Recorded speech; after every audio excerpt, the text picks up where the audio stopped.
საწყალტუბოს მუნიციპალიტეტში სოფელ ჟონეთში მდინარე რიონზე მშენებარე ხიდის შესაძლო დემონტაჟთან დაკავშირებით ნავთობისა და გაზის კორპორაციამ დღეს განმარტება გააკეთა.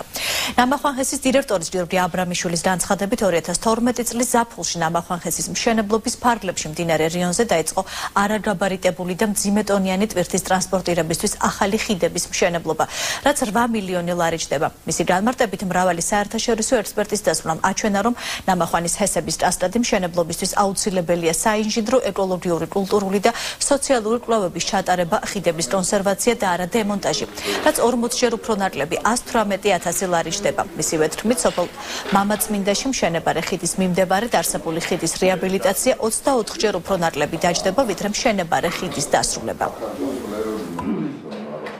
პროექტი ზოგადად რა თქმა უნდა პერსპექტიულია, რაც შეეხება კონკრეტულ თანხას ამ ეტაპზე ვერ დავასახელებ, თუმცა ეს ასეულობით $1,000,000 განისაზღვრება. ინვესტორებთან რა თქმა უნდა ვიმუშავებთ და ვაპირებთ მუშაობას, მაგრამ ამ მუშაობისთვის რა თქმა უნდა საჭიროა რომ გქონდეს უკვე კონკრეტული გეგმა და კონკრეტული ჩატარებული კვლევები.